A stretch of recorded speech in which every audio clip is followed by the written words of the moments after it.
Hello and welcome to Life Beyond the Numbers, the podcast where we share stories, insights and strategies that go beyond some of the numbers we encounter in our work life. I'm Susan H.E.A.R.T. I work with organisations who put people first. I've lived and worked in many countries. I've met people who love what they do and people who don't. People who bring their full selves to work and people who won't. And together with my guests, we place a lens on and focus in on the people side of work life. Because we know that it is people who do the work, not numbers. And if we are treated well, we will perform well and might even generate better numbers.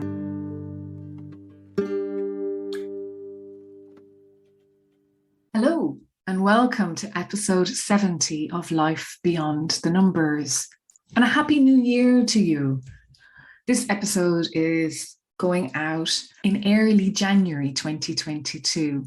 So a warm welcome to you wherever in the world you might be listening. And in fact, when I look back at 2021, it was incredible to see that people listened in over 60 countries. So again, a warm welcome. Thank you for listening. I hope you continue to do so. And if there are any suggestions you have for guests you might like to hear from or topics you might like covered, feel free to get in touch. Let me know. You can write to me on susan@beyond-thenumbers.com or reach out to me on social media. I'd love to hear from you. And last year there were 46 episodes. And my focus went to the top 10 when I was looking back. What were the most downloaded during the year? And then that made me think about, well, what were the least downloaded during the year? And so I had a look through the lower 10. And from that, I picked some excerpts and put them together to create an episode, which I think is mainly about making connections, looking at patterns. And we start off with episode 61 with Lisa LLoyd talking about the difference between thinking and imagination. And from there, we go to Alison Jones in episode 58. And Alison talks about what thinking looks like. Then back to Lisa to talk a little bit about pattern recognition. And then a great way to illustrate pattern recognition was from episode 39 with Glin Bayley. And as Glin talks about heart quite a lot, I then went to episode 38 with Gavin Andrews, and we talk about HeartMath. And then on to Lisa Milnor, who talks about body, breath, feelings. And finally, we close out with a little bit from Lisa LLoyd on how our brain works. And so, yes, there were connections, patterns, threads I pulled on to put this compilation together. I hope you enjoy it. And of course, if you want to hear more from any of those guests, listen to the full episode. I'll leave some details in the show notes about each of those episodes. And welcome to 2022, everybody. What's the difference between imagination and thinking? Well, our imagination is very much emotionally driven. So, for example, you know that I've broken my ankle. And when I was on the mountainside and it was clear I wasn't going to get off the mountain on my own, my children were with me and my husband, and a lot of people said afterwards they must have been really, really scared because it wasn't an ideal situation. I said, actually, they were delighted by the whole situation because it meant helicopters coming and it was just so exciting for them. But it was very much an emotional response, what was happening in that moment. And it was just raw, it was there. And obviously it's guided my response and my husband's response in terms of shaping them. But in terms of how we think about stuff, thinking requires our prefrontal cortex. It requires that clever bit of our brain, which only works well when our emotional arousal is low. So if you think about a bucket and it's filling up with emotional arousal, our capacity to think clearly goes out the window. We just don't have capacity for it. And that's sensible if you think about emotional arousal. It's all about fight, flight, freeze. It's all about action. You don't want your brain to be thinking about the pros and cons of different ways of escaping from danger. You just want to do something. So I think when we're looking at the ability to think, we need low emotional arousal. We need to be able to see different options. I say to people, think about, what's the evidence for something rather than what's going on in your imagination. And you just need to look and have a much broader perspective. Whereas our imagination can be really helpful to help inform thinking, or it can be a real barrier to that thinking, depending on the state of our emotional arousal. I hear this all the time. People saying to me, we don't have time to think about that, or we have no headspace at the moment to even think about thinking about that. And that seems to be, what people say in workplaces. And I suppose, Alison, what does thinking look like for you? And that's the problem, isn't it? So often thinking looks like doing absolutely nothing productive. It looks like staring out of the window. It looks like doodling. It looks like going for a walk. This is invisible work. And where you have management by walking around, it isn't really encouraged. Yeah, it's really interesting. Thinking is, I think, something that most of us really struggle to fit into our day. And it feels artificial, I think, as well. So if we think, what I'm going to do now is spend 15 minutes thinking. I mean, I don't know about you, but it's like mindfulness. I'd very quickly be jotting down a shopping list or thinking, I really should go and, to the dishwasher, or, because there's a billion little distractions that immediately come in. So the quality, the time, the habit of mind of just thinking deeply about stuff, I think it's pretty hard to do spontaneously. Yeah, and you're right. We're constantly thinking. I mean, there's thoughts going off right now. We're telling ourselves stories all the time. Yeah, we're remembering fragments of 80s songs all the time. Well, maybe that's just me. But yeah, proper thinking, I'm not sure that qualifies. So what does deep thinking look like then? What is deep thinking or deep thought? For me, deep thinking actually looks very much like writing, because I found, and I'm sure that I'm just not highly evolved as some people, but I have found that for me, having a pencil in my hand, having a piece of paper, writing down so that I can follow that thought through, bring myself back to it, see new connections, underline stuff, it gives it a tangible form. And then I can see it and I can work with it, and it's useful to me. But it's a kind of virtuous circle, because yes, the writing helps externalize the thinking so that you can, use it. But actually, the act of writing catalyzes the thinking so that it can go deeper and make new associations and extend and enrich in a way that I don't manage to do, and it's just in my head. And making connections, I think that's obviously one of the most foundational skills in creativity, is being able to see how something relates to something else that it hasn't been related to before. So taking something out of one domain and applying it in another. And that's a really powerful way of creating creativity. I can't remember the book I read that was saying that this is the single foundational skill of creativity, is the ability to connect apparently dissimilar objects and see something interesting in when you bring them together. And you'll know that one of the exercises that we do in RightBrained is about forced metaphors, which always feels like magic.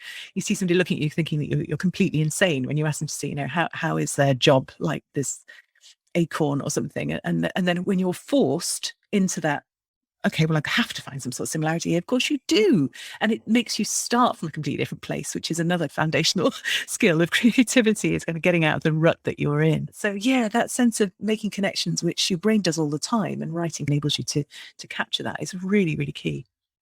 And of course, our workplaces are full of metaphors. I mean, you literally can't talk for more than a minute without using a metaphor. You just have. The thing is, we don't see them anymore. No. We do. I mean, even seeing, that's a metaphor, because you're not literally seeing anything, but it's a visual metaphor. And it's possible to get trapped in your metaphors. There's another one. Because you haven't noticed them and you don't realize how they are constraining your thinking.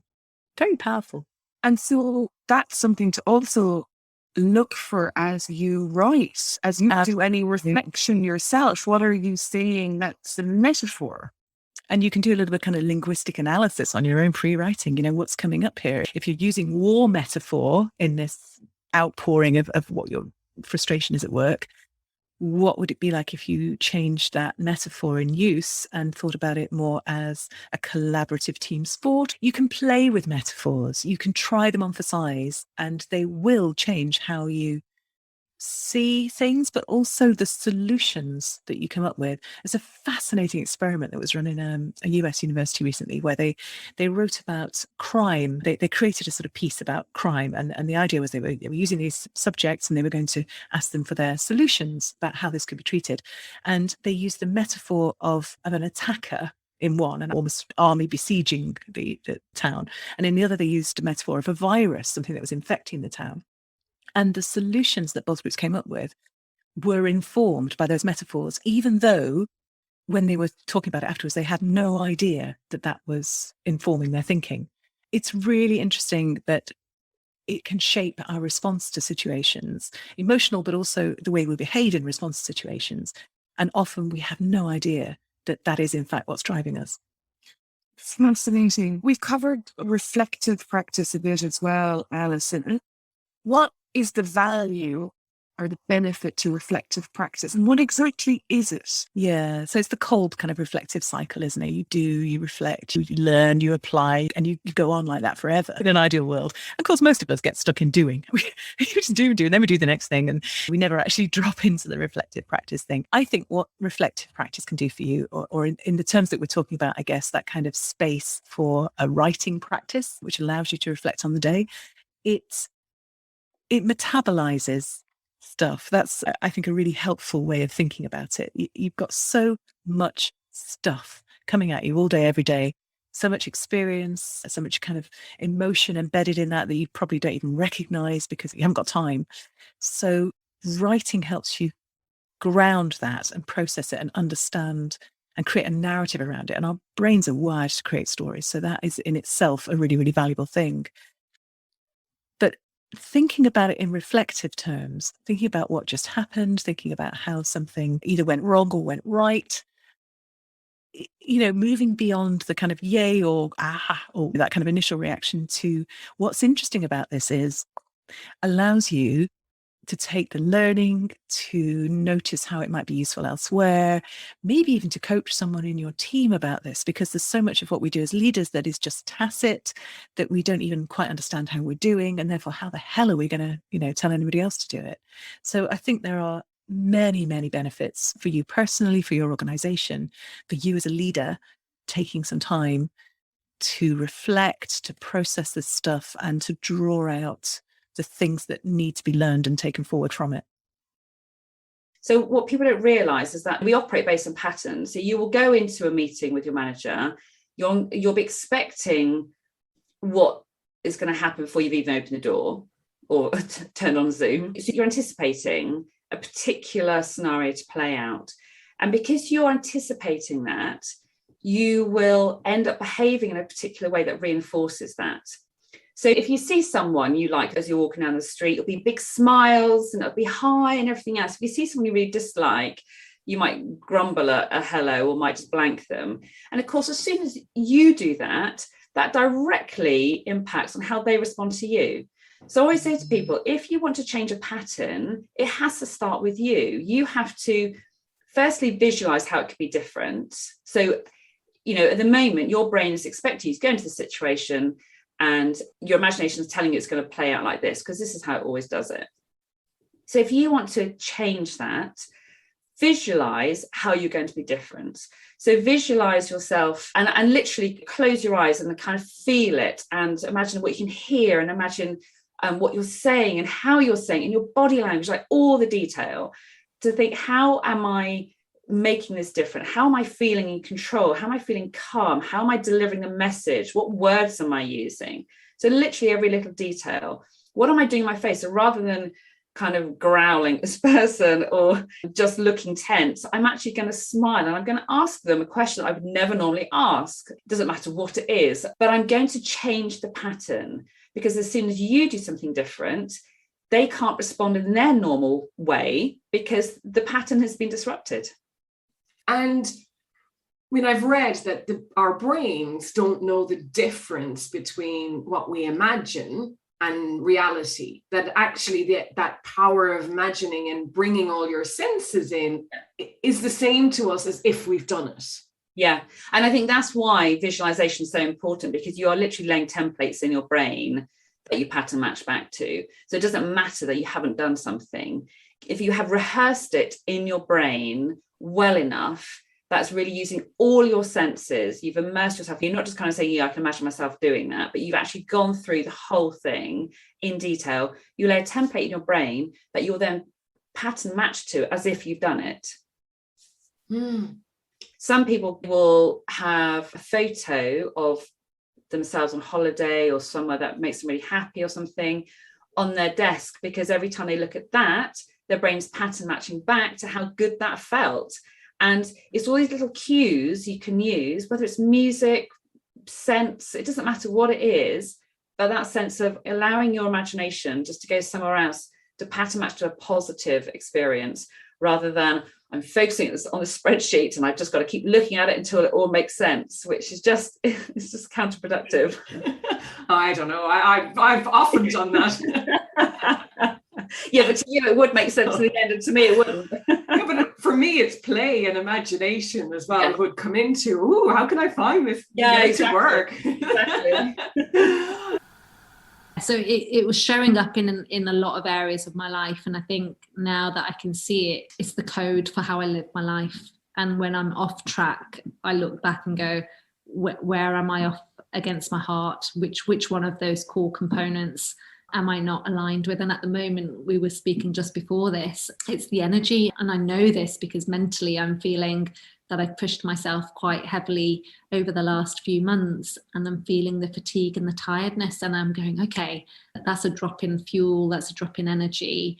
What do you need to do to refill your tank? Because you're not going to be able to take the action you need. You're not going to be able to make the destination that you want to reach if you run out of fuel. So it's definitely become a formula for how I really look at every aspect of my life and how I show up for others and how I help clients through the same journey. I don't want to bring it down to something simple, because I don't think it is simple, but I think there's real beauty in the simplicity that actually it's there in your home. So for everybody, there's a treasure trove, maybe just in your bedroom or in one room, that is really you. And if you can connect with that and start to see the threads. Yes. Yeah, absolutely. And I think that's the key there when you talk about the thread. When you think about numbers, we're always looking for the patterns. We're looking for the patterns to make sense of things. And my biggest clue was, if the story is about your life and what your teachable gifts are, the clues will be around you in your life. And starting with your home, your room, your belongings, and starting to pay attention to what is it that you're noticing about the patterns around you, that can then start indicating where your story and your truth really sits. Lovely. And I think it's something we can do easily. That's the thing, isn't it? When you're trying to figure out what you love, it's there in front of you. Wow. It always is. Sometimes it just takes that moment to pause and not try too hard, but just let it come. And the heart framework is covered really well in your book, Unstoppable Woman. And it's definitely worth a read for anyone who's interested in, I think, somebody's story, because that's really what it's about, because you fill it with your own story, but also in maybe simple steps to help you reflect. And I absolutely love the resilience roundabout. I think that just made me chuckle, but also it's full of wisdom. Yes. So tell me about writing, Glin, because you wrote 2 books, not just one, but you've also written Healing After Heartbreak, which I haven't read. Yeah. Oh my goodness. Healing After Heartbreak was an interesting one, because this is what I mean about how life just unfolds and shows you different paths. I started writing poetry only in 2017, after I'd moved to Australia and I was going through the difficult time that I was experiencing with this fucktard of a boss at the time. Twice now. Yeah, just if you need to mark it as explicit, that's it, twice, 2 swear words that I won't use anymore. But I found myself on a trip in Bali, just sitting on my own, and I was sitting in a cafe, and I just thought, I really need to be able to communicate, because I do not express anger outside of myself very well. I'm definitely someone who suppresses anger or suppresses frustration and keep it inwards, because I don't want to be that energy for others. So realized I needed to have a way where I could find my own truth and my voice. And I just started writing poems that allowed me to feel healing. And I started then, carried on writing, and I've got hundreds now, but I'd started writing, and then a friend had said, well, what are you going to do with them? I was like, nothing, like put them on Instagram, share them that way. And then I got thinking about it, and I thought, well, actually, those poems helped me heal from my heartbreak of a marriage loss, an identity loss, even the corporate role that I was doing. There's a sense of loss of, okay, I'd attached my identity to that, but that wasn't true, that wasn't me. So all of this grief and healing that I was going through, and the poems helped me connect to that, and they helped me connect in a way where I was talking to myself with real love and compassion. And I just thought, wow, I felt incredibly held by those poems. And so I decided to write a book with Healing After Heartbreak, which was essentially a selection of 50 of my poems, but 50 healing activities. So here's an activity every single day for 50 days that you can do that will help take you from your heartbreak to your heart song. Because I thought, well, if I felt so good reading these, then someone else has the opportunity to feel held and feel supported and loved in a space that could be really difficult for them to navigate at that time. It took a while to get, obviously, the content, because I only write when I'm in the emotion of wanting to write. So I don't write just because I've got a deadline or something. So the book came because it was organically written and then just compiled together to take someone on a journey. And then Unstoppable Woman came because, again, I know the power that stories have on me when I read other people's stories, and I see how open and vulnerable they've been in their books. And I thought, wow, this has made a massive difference to me. What if little old me, what if I could make a small impression on someone somewhere and leave a legacy of my own, and not because I'm sitting here going, oh yeah, I need to be some amazing well-known author or be a New York Times bestseller, but because I wanted to say I had the courage to put my own experience and wisdom on a page, because it helped me and hopefully it would help someone else. And yeah, the book's pretty raw in terms of my sharing an Unstoppable Woman. I'm a big believer in, if you're able to learn something and have the courage to share it, then perhaps someone else can benefit from your wisdom. HeartMath is a system, basically. So it's a number of different things. And what it includes is an aspect about connecting with your own heart. So in a simple term, that's just about learning how to focus on that part of your body. And a lot of people don't. We live in our heads most of the time. We're not really aware of what's going on in our bodies. But there's an element to this which is about actually connecting with your physical heart, that part of your body. We'll maybe talk about metaphorical heart a bit later. But yeah, about bodily awareness, interoception, that's sometimes called, to an awareness of what's going on in your body. In our case, particularly the heart. There's then an aspect to this which is basically breath work. So as you probably know, breath work's everywhere at the moment. It's breathing seems to have become very fashionable. It's and there's all cool. sorts of wonderful books. Yeah, mindfulness had its time, now breathing's in, and it's all good stuff. Obviously, there's some amazing books coming out, but part of HeartMath is all about breathing and what we call coherent breathing, which is also called resonant breathing, sometimes called 0.1 Hertz breathing as well, which is basically slow, deep, balanced breathing at a rate of around about 6 breaths a minute. Another aspect of the system is about emotional self-regulation.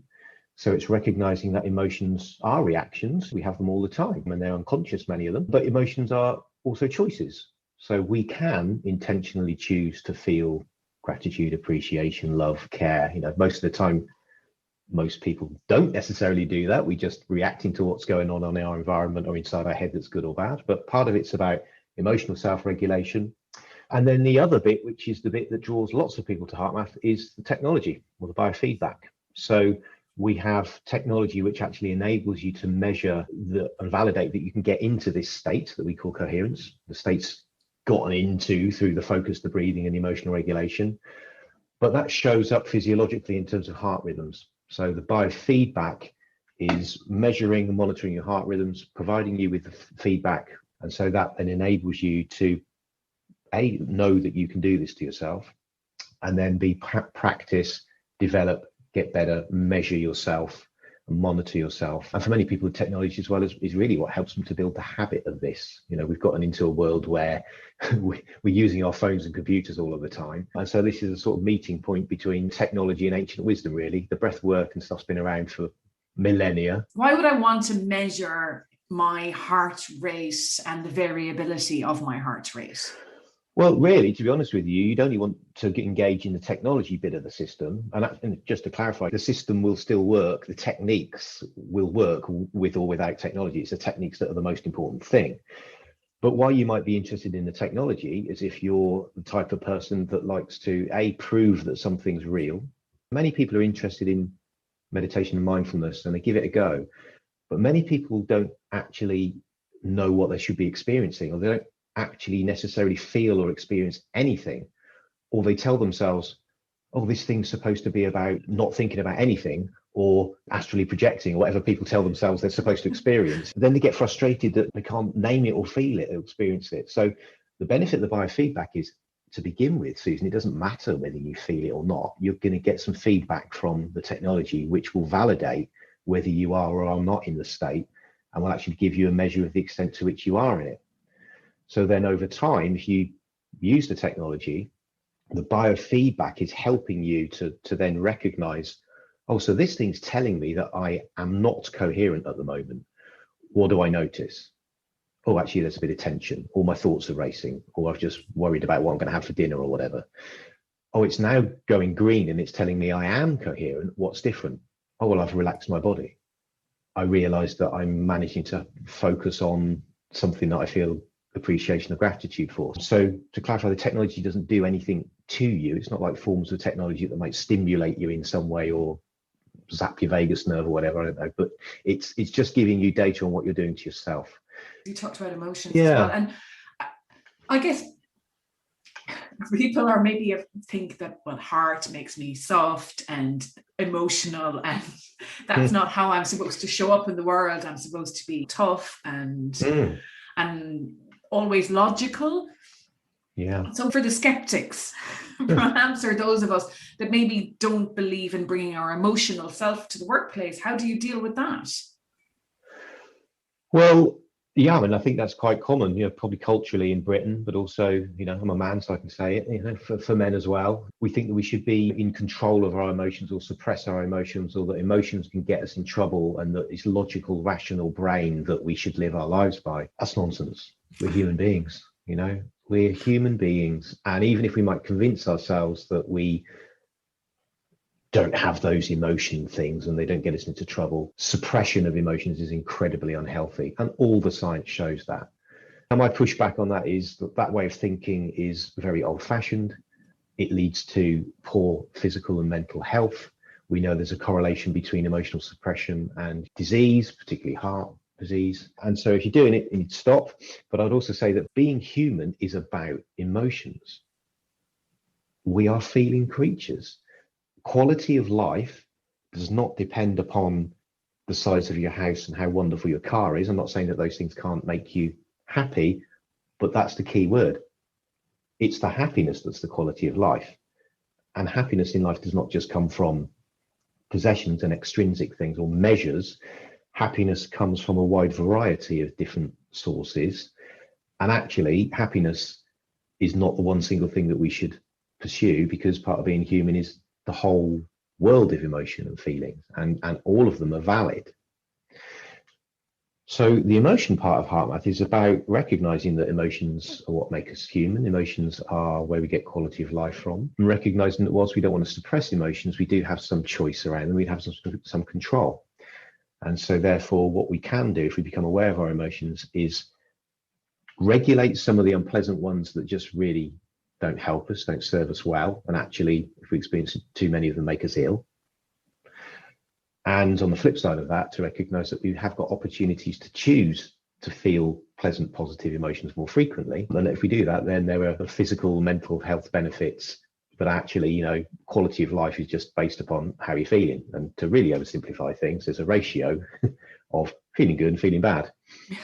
And, you know, a pretty good life has some balance between feeling good and feeling bad. And a really good life might have a bit more feeling good than feeling bad. And so it's just about having control over that. And most people don't. No, emotions are reactions for most people.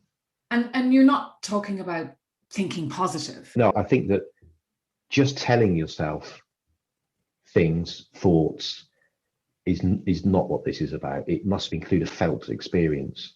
I can keep telling myself that I'm doing okay when I'm not, and people around me could clearly see that I'm not doing okay. Mental toughness, which is one of the lenses that resilience is viewed through. You know, there's lots of kind of mental toughness training programs. I'm not saying mental toughness isn't a useful skill to have, but mental toughness in and of itself actually can be very damaging. You could be so mentally tough that actually you could push your body so hard. If you're an athlete, you know, your mental toughness can cause you to override all of the information that your body's given you about how much it hurts and how tired it is. And then you can do that to the extent where you could damage yourself. You can burn yourself out.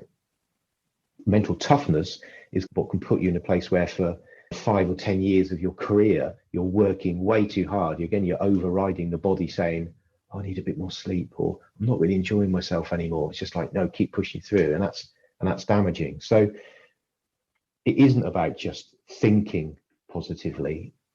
It's about actually connecting with the emotion and the feeling. So really being happy, as opposed to just telling yourself, I'm happy, I'm happy, I'm happy. So how can I be happy? How can I feel that? How can I, rather than tell myself, oh, today I'm really happy, yeah, I'm smiling. Yeah. You know, what's the difference? How can I do that? How can I create that for myself? Well, the first step is through balancing the body, because if you're experiencing stress and anxiety, even if you're not conscious of it, it's in the system. So the system's out of balance, there's chaos there, and to varying degrees, the stress centers are activated as well. So the first part is basically the heart focus and the breathing. So that needs to be the foundation. Bring balance back into the body. That, if you like, takes you to a more neutral, balanced place. But that's the foundation then for self-regulation. It's very hard to self-regulate when you're stressed and anxious. What I've come to know, Susan, is that anything that's manifesting itself physically, I would say 98% of the time, maybe even more, it's actually something that's manifesting from an emotional issue. And if we don't deal with the emotional stuff, that will manifest as a physical illness in some way, and mentally also. Yeah, so it's this mental, emotional. That's a huge number, 98% of the time. Oh, yeah. Obviously, if we break something, that's different. Exactly. Yeah. I've got a pain in my shoulder, for example. Yeah. It's coming from something. Yeah. And I think also that we're working with energies here. Even scientists, because some people say, oh, yoga, it's all a bit woohoo. But at the end of the day, science shows, if you're into the science, and it's obviously very helpful, but it can be very limiting, then everything is energy. And so in this human form that we have to take care of, there's energies. And if those energies aren't flowing freely and they get blocked, and what happens, and this took me on to something called TRE as well. So that I went on from yoga therapy to training as a mindfulness teacher, and then doing TRE, which is trauma release exercise. So I've shifted into what I'd call somatic healing or somatic therapy, or just a different way of actually looking at how we are as human beings and how does illness manifest. Because there are a lot of things that doctors, the medical profession can't explain, that actually, though, they will come back to stress. And it's stress. And what does stress do? It creates contraction in the body. And it's such a catch-all. I mean, stress isn't actually anything. If you say you're stressed, what do you mean? Yeah. What do you, and that stress can be anything from an email to full-on trauma. So there's a whole spectrum. And as a human being, we all experience stress, trauma, whatever you want to call it, suffering. That is just part of being human. And I don't believe we're equipped very well at all to deal with difficulties in life. We distract ourselves. I can put my hand up, keeping myself busy, so we can keep ourselves very busy at work. We just put everything into that until at some point our body will say, I can't do this anymore, hence burnout, exhaustion. And it's the body's way of saying, you have to stop now. You have to stop, and you have to listen, and you have to take care of yourself, and you have to look at what the real issues are here. Because until you address those, the suffering or the difficulties, the trauma that you've had in your life, and possibly, and more often, going to childhood. So the first 7 years of our lives are very, very informative. And our parents weren't given the skills to deal with the issues of life. So a lot of people feel fear, they can lack of self-esteem, a feeling of unloved. You know, they're often the root causes of things that then manifest later in life. And they abound in workplaces. Because like you said, we're all immerse ourselves in the busyness of work. Yeah. And work will fill as much time as we want to give it. I mean, there's no question about that, because it never ends. Yeah. Yet there's people in workplaces that are suffering and struggling and immersing themselves in work as a way they think it's the only way. Yeah. Yes. Yeah, because to be honest, there doesn't appear to be many other ways. Now, what is happening, what is changing is people are recognizing mental health.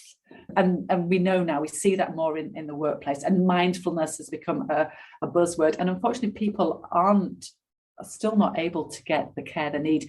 Our medical profession, still, the resources heavily go into the physical ailments. So we're putting the money into dealing with the symptoms, and we're still not putting enough money and resources and time and effort into what is causing people to have IBS, MS, ME, breakdowns, back pain, yeah, and any kind of physical pain. What happens is emotions and this stuff that we've been suppressing, maybe from childhood or conversation we had 2 weeks ago, the things we've been suppressing bubble up and start to come up and out because they need to.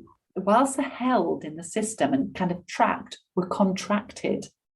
And contraction means energies aren't flowing, things aren't functioning. The body can't function in a healthy way, and therefore it gets disease. Yeah, and it gets ill. So then the key thing in life, how to deal with difficult emotions. Yeah.